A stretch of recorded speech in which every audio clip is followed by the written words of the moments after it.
le sanctuaire chez vous.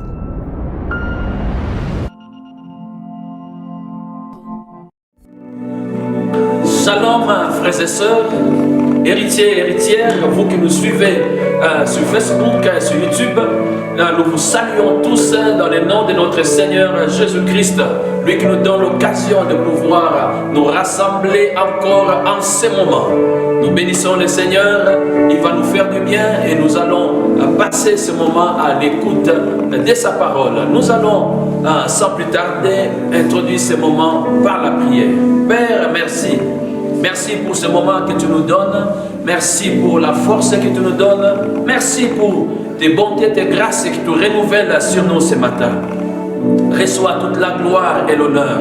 Bénis ta parole dans nos cœurs. Fais-nous du bien. Que ta parole trouve la place dans nos cœurs.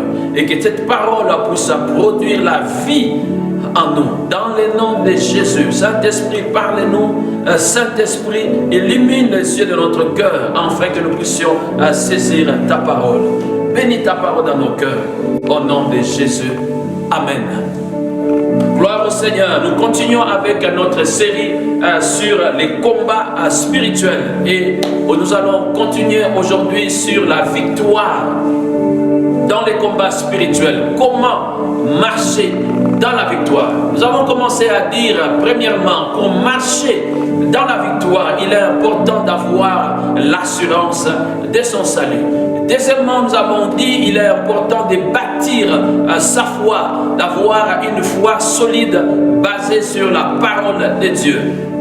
Et nous avons parlé, nous avons dit comment il faut fortifier sa foi, comment il faut bâtir sa foi. Nous avons parlé de la place de la parole, la place de la méditation de la parole, de l'écoute de la parole, des prédications, des enseignements. Nous avons parlé sur la lecture des livres chrétiens et nous avons parlé de l'écoute de la musique chrétienne, la musique inspirée pour louer et adorer Dieu.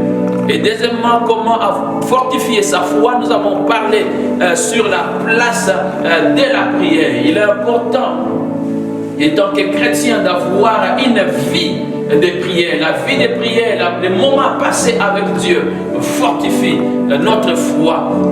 Et troisièmement, nous avons parlé, nous devons veiller à ce que nous entendons, veiller à ce qui entre par nos oreilles. Cela peut fortifier ou affaiblir notre foi.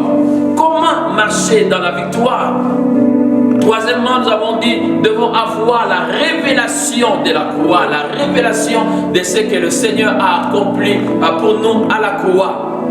Notre victoire ne dépend pas de ce que nous faisons, mais notre victoire est basée sur ce que Christ a accompli pour nous à la croix. Et nous avons dit encore, quatrièmement, nous devons connaître les armes et savoir les utiliser. Connaître les armes et savoir les utiliser. Et nous avons dit que nous avons parlé de deux armes essentielles. Nous avons parlé de la parole de Dieu et du nom de Jésus. Premièrement, nous avons parlé de la parole de Dieu. Nous avons dit qu'il est important de répondre au diable comme Christ l'a fait. Il est écrit. Et pour dire qu'il est écrit, nous devons savoir réellement ce qui est écrit. Quand le diable vient frapper à votre porte, vous devez lui répondre par ce qui est écrit dans la parole de Dieu.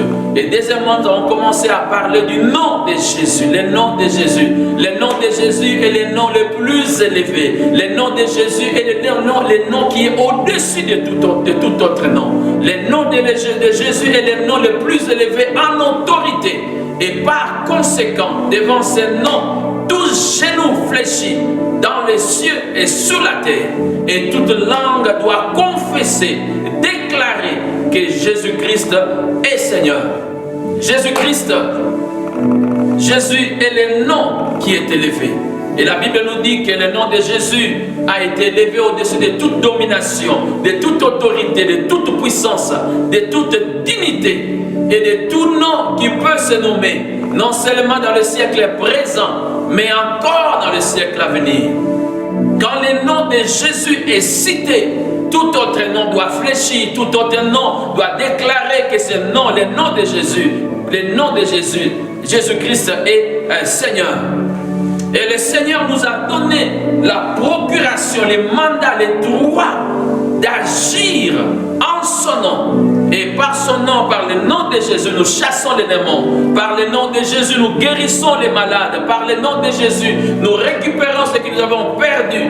Par le nom de Jésus, nous imposons la volonté de Dieu dans la vie des gens. Et ce nom est entre tes mains, le pouvoir d'utiliser ce nom est à notre disposition. Si nous voulons marcher dans la victoire, nous devons savoir utiliser ce nom, nous devons savoir comment utiliser le nom de Jésus. Si nous voulons réellement marcher dans la victoire, nous avons dit non seulement que nous devons connaître les armes, mais nous devons savoir comment les utiliser. Alors voyons ensemble comment il faut utiliser ces noms, comment plutôt il faut utiliser ces armes, la parole de Dieu et les noms de Jésus.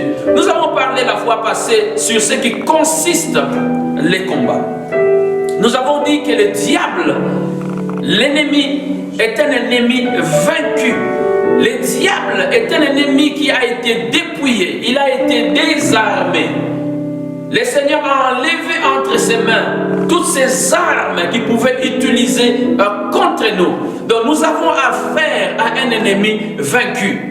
Alors nous avons dit, si nous disons que le diable est un ennemi vaincu, si nous disons que le diable est un ennemi qui a été dépouillé, à quoi consistent alors les combats spirituels? À quoi consistent les combats spirituels? Nous avons parlé de 3 points, de 3 raisons pour lesquelles nous combattons. Nous avons dit, nous combattons pour tenir ferme dans notre foi. Nous combattons pour récupérer ce que nous avons perdu. Et troisièmement, nous combattons pour repousser le diable et son royaume. Voyons d'abord, quand nous parlons de combattre pour tenir ferme dans notre foi. La Bible nous dit dans le livre d'Éphésiens chapitre 6 verset 11, « Revêtez-vous de toutes les armes de Dieu afin de pouvoir tenir ferme contre les ruses du diable. » Afin de tenir ferme contre les ruses du diable. Il y a une position que nous avons en Christ et que nous devons garder et que nous devons conserver. Cette position, nous la conservons, nous la gardons par notre foi. Avec ce ruse, le diable fait tout pour nous pousser à changer de position, pour nous déplacer de notre position, pour renoncer à notre foi. C'est ça ce que le diable fait. Et nous combattons pour être capables de résister à ces ruses. Donc le combat spirituel consiste à ce niveau à résister aux ruses, aux manœuvres du diable. 1 Pierre chapitre 5 verset 8 à 9 nous dit: soyez sobres, veillez, votre adversaire le diable rôde comme un lion rugissant, cherchant qui il dévorera. Verset 9 nous dit, la Bible dit: résistez-lui avec une foi ferme. Résistez-lui avec une foi ferme. Résistez-lui avec une foi ferme. Donc pour résister au diable, nous devons avoir une foi ferme. Et deuxièmement, là, nous avons parlé de récupérer ce que nous avons perdu. Il y a possibilité de perdre. Il y a possibilité de donner accès au diable. Il y a possibilité d'être dépossédé de ce que l'on a. Et si cela arrive, nous ne devons pas croiser nos bras. Nous devons plutôt nous lever et aller récupérer ce que le diable a volé. Et nous avons expliqué cela, comment est-ce que le diable vole, et nous avons dit, et nous avons bien expliqué cela. Et troisièmement, nous combattons pour repousser le diable et son royaume. Nous avons la responsabilité de résister au projet du diable. Nous avons la responsabilité de renverser ses desseins et de faire échouer ses plans. Alors nous avons 3 termes en ce qui concerne les combats spirituels. Nous avons il y a se protéger, il y a récupérer et puis il y a repousser. Se protéger, récupérer et repousser. Alors comment utiliser nos armes? La Bible nous dit que les armes que le Seigneur nous a données, elles sont puissantes, capables de produire des résultats. Elles sont capables de nous protéger. Elles sont capables de nous aider à récupérer ce que nous avons perdu. Et ces armes sont capables de repousser le diable et son royaume. Ces armes sont puissantes pour nous permettre de marcher dans la victoire, dans le combat spirituel, dans ces trois niveaux. C'est protéger, récupérer et puis repousser le royaume du diable. Alors voyons d'abord, quand il s'agit de protéger sa foi, comment il faut utiliser ces armes. Comment il faut utiliser des armes. Commençons d'abord par la parole de Dieu. Commençons par la parole de Dieu. Pour protéger notre position en Christ, notre foi, il est important d'utiliser la parole de Dieu. Il est important d'utiliser la parole de Dieu. Et comment il faut utiliser la parole de Dieu quand il s'agit de se protéger, de protéger sa foi? Nous disons qu'il est important de confesser la parole de Dieu, de déclarer ce que la Bible dit, ce que nous croyons dans notre cœur. Nous devons la déclarer. Quand l'ennemi vient, il parle, il a une façon de s'exprimer à nous. Il a fait cela avec Ève dans le jardin d'Éden. Il a fait ça avec le Seigneur lors de la tentation dans le désert. Il a parlé. Et il est important que nous puissions aussi parler, nous puissions déclarer, dire ce que la Bible dit, comme le Seigneur a dit. Il est écrit, il est écrit. Romains 10, verset 10 nous dit: car c'est en croyant du cœur qu'on parvient à la justice, et c'est en confessant de la bouche qu'on parvient au salut. C'est en croyant, ou plutôt je m'excuse, car c'est en croyant du cœur qu'on parvient à la justice, et c'est en confessant de la bouche qu'on parvient au salut. Si nous voulons parvenir au salut, ou plutôt si nous voulons parvenir à la victoire, nous devons apprendre à confesser, à déclarer ce que nous croyons dans notre cœur. Quand le diable viendra avec ses propositions, quand le diable viendra avec sa tentation, quand le diable viendra nous attaquer, il est important que nous puissions nous présenter avec ce que la Bible dit. Dans les temps difficiles, alors que nos pensées vont nous pousser à croire à ce que le diable nous propose, à ce que le diable nous présente, que la parole de Dieu soit dans notre bouche. Quand vous déclarez la parole de Dieu, le diable recule. Quand vous déclarez la parole de Dieu, le diable saura à qui j'ai affaire. Quand nous déclarons la parole de Dieu, c'est comme si nous faisons sortir la parole de Dieu qui est l'épée de l'esprit de son four pour l'utiliser. Alors il est important, quand le diable vient, peu importe ce qu'il va déclarer dans nos pensées, peu importe ce qu'il va essayer de placer dans nos pensées, nous devons déclarer ce que nous croyons dans notre cœur. La confession de la foi, non seulement la confession de la parole de Dieu, non seulement elle fortifie la foi, mais elle fait reculer, elle fait fuir le diable.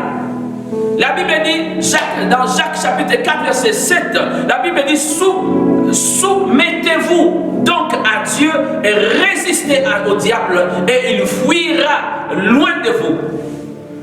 Quand nous déclarons la parole de Dieu avec la foi dans nos cœurs, c'est une façon de résister au diable. C'est une façon de résister à ses propositions. C'est cette façon de résister à ce qu'il aimerait que nous puissions croire à ce que nous puissions, à ce que nous voulons, à ce qui résister à ce qu'il aimerait que nous puissions placer dans notre pensée. C'est une façon de nous dire, je refuse ce que tu me dis. Voilà, c'est à quoi je pense. Voilà, c'est à quoi je crois. Je refuse de penser et je crois à ce que la parole de Dieu dit.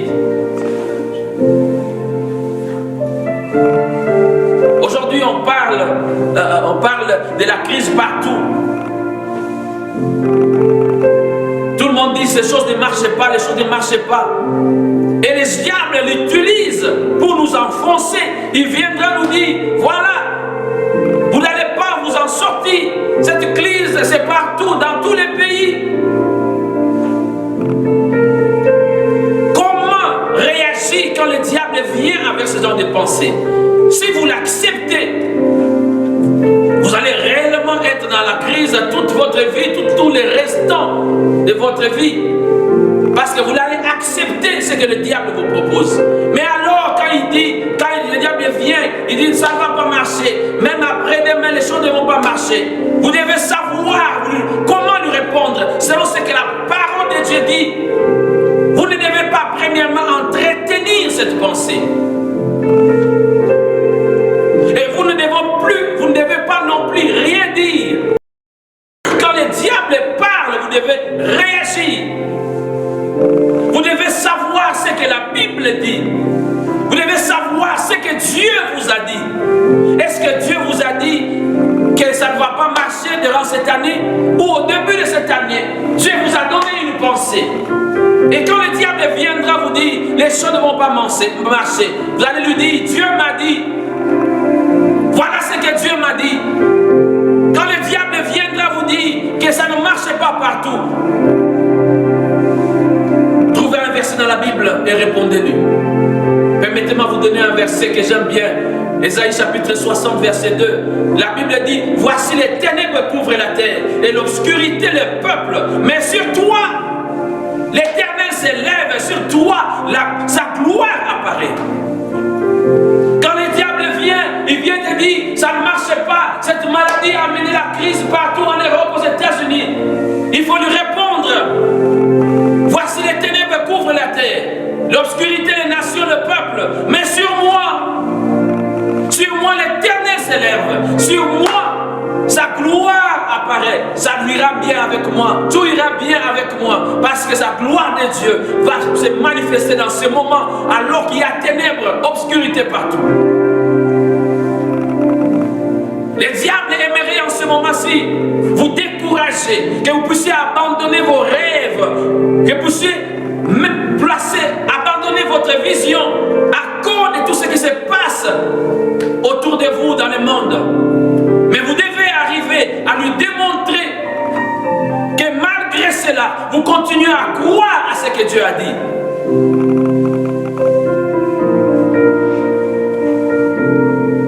Il peut amener aussi d'autres propositions dans d'autres domaines, mais vous devez savoir comment lui résister. Il peut amener la maladie. Il dit non, non, non, vous n'allez pas, cette maladie a tué tel, a tué l'autre, a tué tel, a tué plusieurs millions de gens dans ce monde. Mais vous savez ce que la Bible dit. Vous devez lui dire, je ne mourrai pas, je vivrai, je proclamerai le haut de feu de l'Éternel. Vous pouvez lui dire, par ces meurtrissures, j'ai été guéri. Christ est mort à la croix pour moi, il a souffert. Déclarez la parole de Dieu et il fuira loin de vous. Après avoir répondu au diable, après l'avoir résisté, la Bible nous dit, dans Matthieu chapitre 4, verset 11, alors le diable les laissa. Le diable est venu tenter le Seigneur. Il a essayé à 3 reprises. Il n'a pas pu parce que le Seigneur utilisait la parole de Dieu. La Bible dit, alors le diable les laissa. Le diable les laissa. Luc chapitre 4 verset 13 nous dit, après l'avoir tenté de toutes ces manières, le diable s'éloigna de lui jusqu'au moment favorable. Quand nous utilisons la parole de Dieu, le diable est obligé de s'éloigner de nous. Quand nous utilisons la parole de Dieu, c'est une façon de les résister. Et quand nous les résistons, ils fuient loin de nous. protéger. Nous n'avons pas seulement besoin de la parole de Dieu, mais nous avons besoin d'utiliser le pouvoir et l'autorité du nom de Jésus. Le pouvoir et l'autorité du nom de Jésus. C'est aussi que nous parlons ou nous adressons directement au diable ou au mauvais esprit avec autorité. La Bible nous parle toujours, nous sommes dans la tentation, quand le Seigneur était tenté dans les déserts. Après avoir utilisé la parole de Dieu, au verset 10, la Bible dit, Jésus dit, retire-toi de moi. Retire-toi, Satan. Retire-toi, Satan. Retire-toi, Satan. Et nous savons ce que le Seigneur a dit à Pierre dans Matthieu chapitre 7, verset 23. La Bible dit, mais Jésus se retourna, dit à Pierre, arrière de moi, Satan. Donc il y a un moment, il y a un temps où nous pouvons utiliser la parole de Dieu. Mais il y a un autre moment où nous devons utiliser l'autorité que nous avons en Jésus-Christ. Il y a un moment où nous devons dire, il est écrit, mais il y a un autre moment où nous devons dire, arrière de moi, Satan. Il y a un moment où nous devons dire, il est écrit, et un autre moment où nous devons dire, au nom de Jésus, Satan, je te chasse.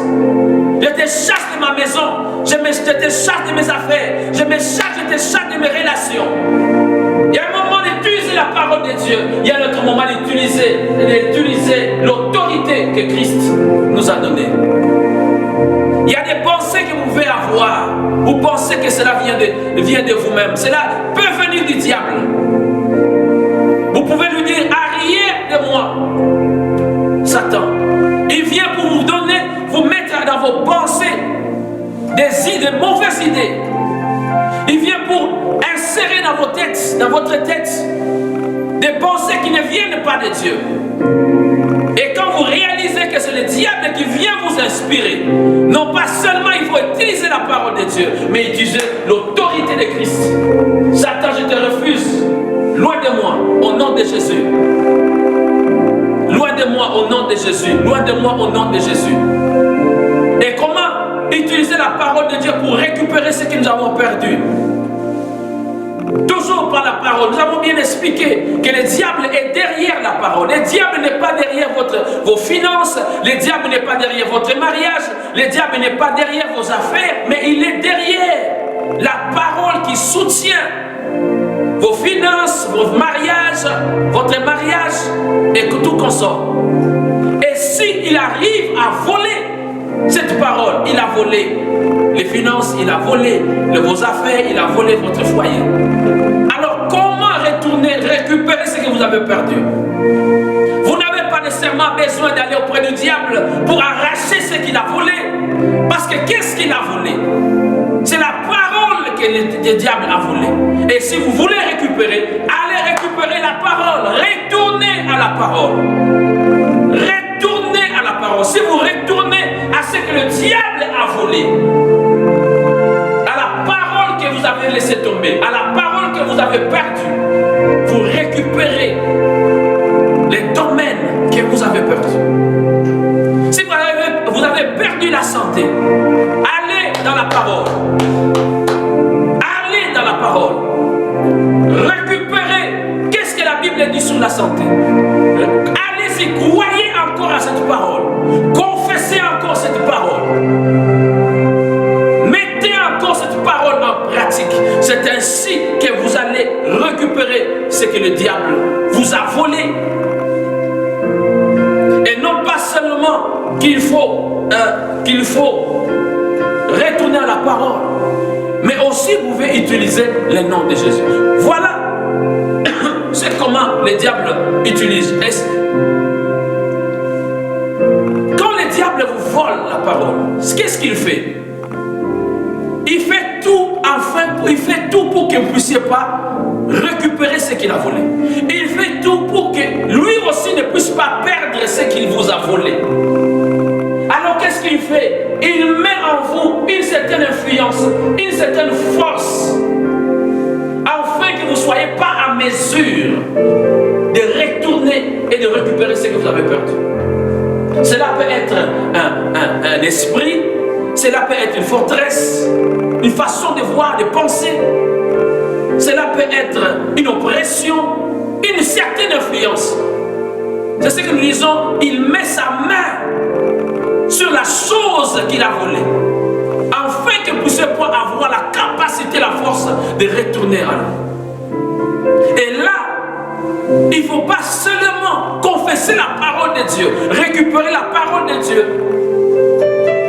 pour récupérer ce que vous avez perdu, mais il faut aussi utiliser le nom de Jésus. Satan ôte ta main de mon mariage. Satan ôte ta main de ma santé. Satan ôte ta main de mes finances. Lui donner ordre de retirer ta main sur ce qu'il a volé. Donc non seulement vous récupérez la parole de Dieu, mais vous éloignez l'influence qu'il a mis sur vous, afin que vous ne puissiez pas récupérer ce que vous avez perdu. Et nous parlons aussi toujours dans comment utiliser les armes. Nous devons, troisièmement, nous avons dit que nous devons maintenant repousser le diable et son royaume. Voilà. Repousser le diable et son royaume. Comment repousser le diable et son royaume? Il y a des territoires que le diable utilise et occupe. Il y a des domaines que le diable gère. Et si dans ces domaines, il ne s'agit pas de répondre au diable, mais d'attaquer le diable. Il ne s'agit pas ici de se défendre, mais d'attaquer le diable là où il est tranquillement assis, posé. Il y a des quartiers, des coins que le diable domine, occupe. Et nous sommes appelés, nous avons la responsabilité de ne pas laisser le diable dominer, régner dans un coin quelque part. Il y a des familles là où le diable domine. Nous pouvons nous lever et dire, Satan, tu n'as plus de domination ici. Tu ne peux plus régner ici. Nous pouvons les repousser. Nous pouvons repousser le diable dans des familles qui s'occupent. Nous pouvons repousser le diable dans les quartiers là où il domine. Ephésiens chapitre 6, verset 12, la Bible nous dit, nous n'avons pas à lutter contre la chair et le sang, mais contre les dominations, contre les autorités, contre les princes de ce monde des ténèbres, contre les esprits méchants dans le lieu céleste.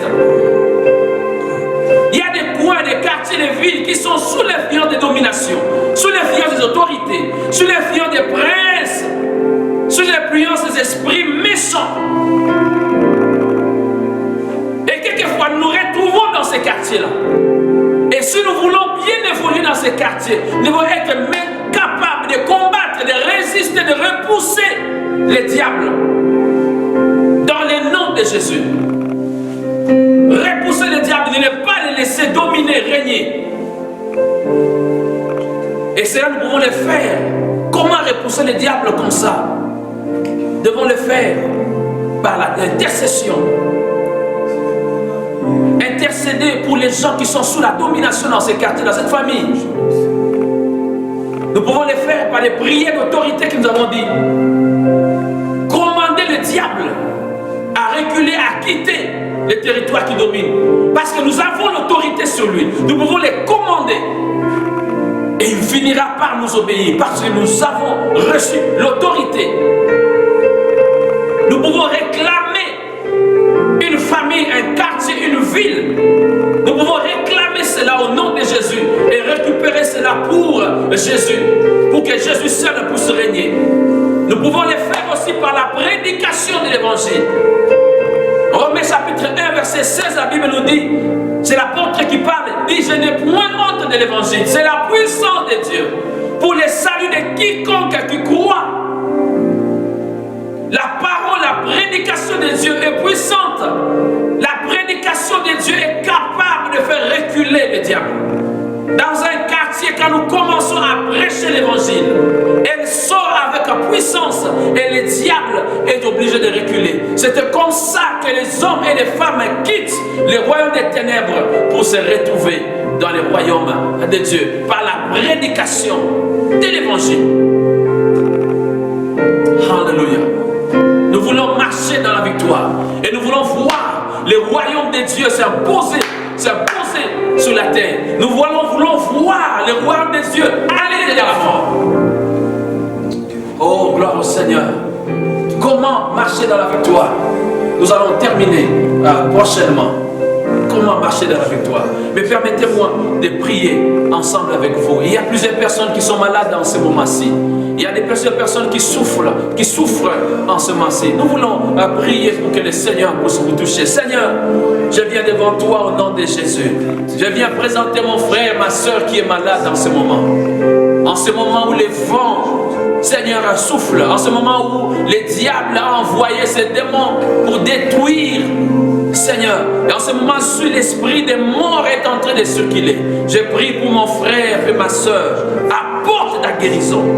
Dans le nom de Jésus, je me lève contre la maladie dans la vie de mon frère. Au nom de Jésus, il est écrit, par les meurtrissures de Christ, nous avons été guéris. Je déclare la bonne santé, je déclare la guérison dans les corps de mon frère, dans les corps de ma soeur. Au nom de Jésus, là où vous êtes, recevez la guérison. Recevez la guérison dans votre corps au nom de Jésus. Recevez la vie au nom de Jésus. Recevez la bonne santé dans le nom de Jésus. Que le Seigneur vous restaure. Que le Seigneur vous accorde la guérison. Dans le nom puissant de Jésus. Que Dieu vous bénisse. Que le bonheur et la grâce vous accompagnent. Amen. Alléluia.